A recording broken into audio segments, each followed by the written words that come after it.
అయ్యా పూజ పూర్తయింది, పని మొదలు పెట్టండి. నేను రెడీ. ఎక్కడేమంటారు సున్నం? ఇల్లు మొదలెట్లేదు, ఈ లోపల సున్నం కొట్టాలంటావు. మేస్త్రి ఒప్పలకి ఇస్తున్నా. చూసారండి ఎంత తొందరగా మీ ఇల్లు కడదామా, ఎప్పుడెప్పుడు మీ ఇంటికి సున్నం వేద్దాం అనిపిస్తుందండి నాకు. ఏడు సెలవు గానీ కానీ. అలాగేనండి బాబు. అమ్మా ఈ రెండు తాకండి. అది ఇది టాపి.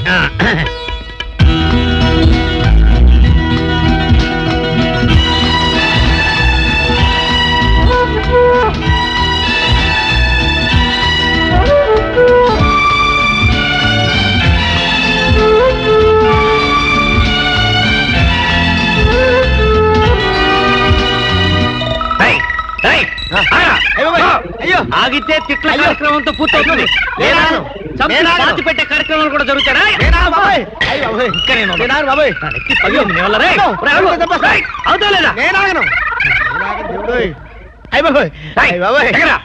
మీకు దండ పెడతాను బాబాయ్.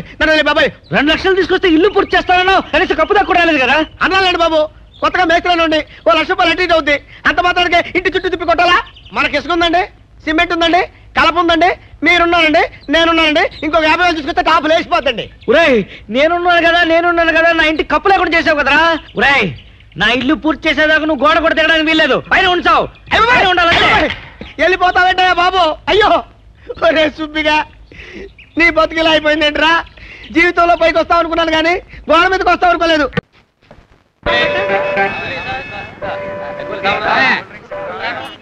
ఇదిగో సుందరమ్మ, ఈ 2 రూపాయల నుంచి మిగతా 3 రూపాయలు తర్వాత ఇస్తా. దొంగ సచ్చినోడా, ఇది వరకే 2 రూపాయలు బాకీ, మొత్తం 5 రూపాయలు ఇచ్చి కదులు. ఇచ్చి పెట్టావు కదా. ఇదిగో సుందరమ్మక్క మంచి ఉల్లి అమ్ము, డబ్బులు లేకుండా దోశలు అడిగితే వాతన పెట్టి మనిషిలా కనపడుతుంది. ఇదిగో సుందరమ్మ ఒక దోశ. ఇప్పుడు ఎందుకే రాత్రికి? అలాగేలే. ఇదిగో. అవును ఇందులో కారపొడి నెయ్యేదా? నీ మౌనికి కారపొడి నెయ్యి ఒకటే తక్కువ. ఏమిటి రాడు గొడవ? ఏమంటున్నాడు? ఆకలితో ఉన్నాడంట, అట్టు పెట్టమంటున్నాడు. పాపం మూగోళ్ళలాగున్నాడు, తిండి లేక వస్తాడో ఏమో. పట్టు ఆకు పట్టురా, తిను.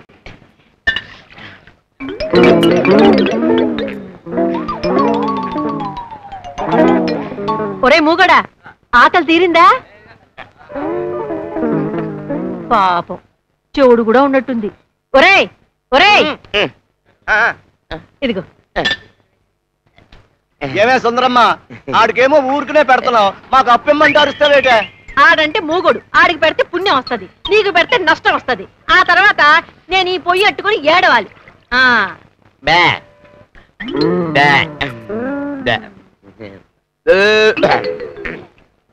పాపం. అమ్మయ్యా, ఆకలి బాధ అయితే తీరింది.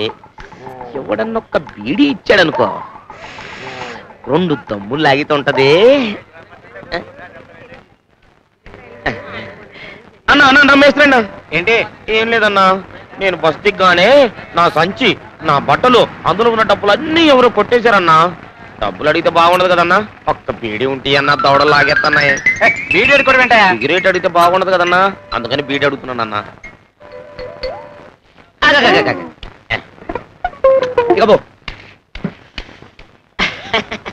ఆ అమాయకురాలు నా యాక్టింగ్ నమ్మేసి కొడుకు నిండా దోశలు పెట్టింది. ఈ పిచ్చోడు నా మాటలకు పడిపోయి ఈ బీడీ ఇచ్చాడు. ఈ పద్ధతి బాగున్నట్టుందే.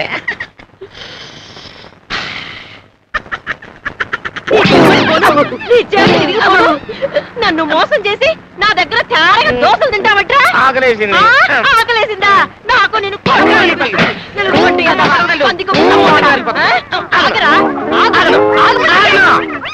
మళ్ళీ కనిపించావంటే నీ కాళ్ళు చేతులు ఇరుకొట్టి పొయ్యిలో పెడతాను. యాదవా దొంగ సచ్చి.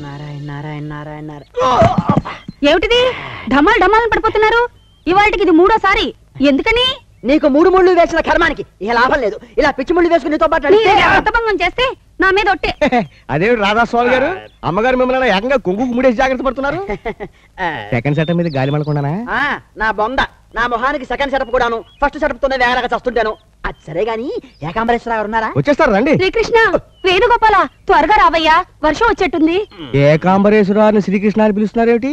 అది అదో రకంగా. అది కాదయ్యా, ఇప్పుడు త్వరగా ఒక గోవర్ధన పర్వతం తీసుకురండి, నా స్వామి తడిసిపోకుండా.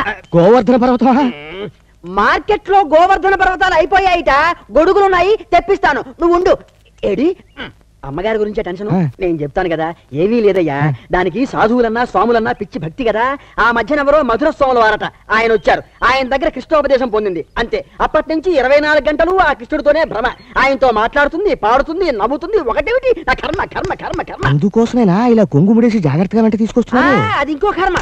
అదేం కర్మ చెప్తా. ఇప్పుడు మా పెళ్లి శుక్రవారం నాడు జరిగింది కదా. 22 శుక్రవారాల పాటు భర్తను కొంగు ముడేసుకుని తిప్పితే ఆ దాంపత్యం 100 ఏళ్ల పాటు శోభాయమానంగా వర్ధిల్లుతుందని ఎవరో చెప్పి తెచ్చారట. అప్పటి నుంచి శుక్రవారం ఇలా ముడేసుకుని వెంటేసుకుని చంపేస్తోంది. ఏమండి, మనం ఇక్కడ ఎంతసేపు ఉంటాం? ఎందుకుట? వెంటనే రేపల్లి వెళ్ళాలి. ఏమిటో ఎందుకో స్వామి ఒకటే మన్ను తింటున్నారట. అలా తింటే లివర్ దెబ్బ తినిపోదండి. అలా తిందమ్మా. మన్ను తినంగానే శిశువునో ఆకుంటిలో వెరినో అని తనే తేల్చి చెప్పేశాడు. ఏమీ లేదు, సోమవారం శుభ్రంగా ఉన్నారు. నేను ఇప్పుడు ఎక్కడి నుంచి వస్తున్నాను. మీరు లోపలండి, ఏకాంబరేశ్వరరావు వచ్చే టైం. పద రండి. బాబా, కొంతమంది సినిమా యాక్టర్లు షూటింగ్ ఉన్నా లేకపోయినా ఇగ్గెట్టుకుని మేకప్ వేసుకుని పెద్ద డిమాండ్ ఉన్నట్టు బిజీగా తిరుగుతారు, నిజమేనా? ఇప్పుడు నన్ను చూసి ఆ ప్రశ్న ఎందుకు వేయాల్సి వచ్చిందిరా? ఏం లేదు బాబు, తమరు ఇలా నల్ల కోట్ వేసుకుని పొద్దుగాలే టెన్షన్ గా కోర్టుకెళ్ళి అక్కడ బయట చెట్ల కింద బల మీద కూర్చుని సాయంకాలం టెన్షన్ గా ఇలా వచ్చేస్తుంటే చూసే వాళ్ళందరూ వచ్చి వీరికి ఇంత ప్రాక్టీసా అని.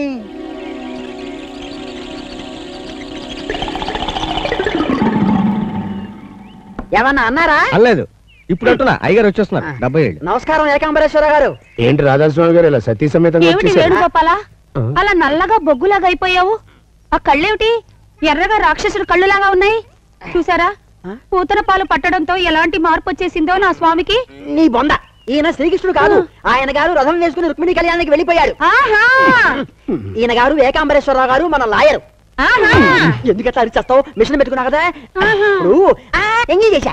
దీని సంగతి తర్వాత చెప్తానండి. ఇంతకీ నేను ఎందుకు వచ్చానంటే, మా నాన్నగారు కీర్తిశేషుడు రంగస్వామి గారి పేరుతో ఒక కాలేజీ పెట్టాను కదా. విన్నానయ్యా, హైగ్రీవరావు చేతిలోనే కదా పెట్టావు. మనకి 2 కళ్ళు ఉంటేనే అన్ని సరిగ్గా చూసుకోలేకపోతున్నా. ఒంటికన్నోడు ఏం చూసుకుంటాడని ఆడి చేతిలో పెట్టావు.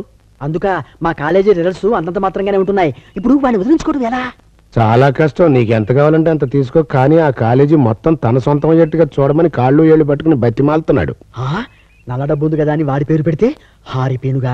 ఇప్పుడు ఇంకా కాళ్ళు పట్టుకునే ఉన్నాడా, వదిలేశాడా? నేనెందుకు వదలనిస్తాను? 50,000 చేదా? ఇదిగో వాడేమో వెనకాతల ఉండి గోతులు తవ్వుతున్నాడా, నువ్వేమో ముందుండి సహాయం చేస్తున్నావా? ఇది చాలా అన్యాయం ఏకాంబరం. నేను లాయర్నయ్యా. అవసరమైతే కాకిని చూపించి కొంగని వాదించి నమ్మించి డబ్బు తీసుకునే గోత్రం నాది. శ్రీకృష్ణ, వేణుగోపాల, ఇది అన్యాయం స్వామి. సత్యభామకి పారిజాతం, రుక్మిణికి తులసి మొక్కనా? ఏమండి, మీరు లాయర్ కదా, రుక్మిణీదేవికి కూడా పారిజాతం ఇప్పించరా? అలాగే చూడు రాధాస్వామి, నేను చాలా సెంటిమెంట్ ఉన్న దుర్మార్గుండయ్యా. నీకు న్యాయం జరిగేట్టుగానే చూస్తా. కాకపోతే ఆడు 50,000 ఇస్తానంటున్నాడే. 50,000 నేను ఇస్తాగా. నువ్వు కూడా 50,000 అంటే? ఏమండి, త్వరగా ఆయన ఇచ్చింది మీరు పుచ్చుకొని రుక్మిణీదేవికి న్యాయం చేకూర్చరా? అలాగేనమ్మా, నీకు అలాగేనయ్యా. ఆవిడ ముఖం చూసి ఆ 50,000 ఖాయం చేసుకో. థ్యాంక్స్. కాకపోతే నేను చక్రం తిప్పుతూ వెనకాల ఉంటాను. నువ్వు ఆ ఒంటికన్నుడి దగ్గరికి వెళ్ళి ఏమీ తెలియనట్టు అసలు ఈ కాలేజీ ఎట్ట ఎందుకుంది, దీని కథ ఏంటి, కమామిషి ఏంటి అని జాగ్రత్తగా రాబట్టు. వెళ్ళు. అలాగే. లేవే, రుక్మిణికి కూడా పారిజాతం ఇస్తా అన్నారు. పద, వస్తా.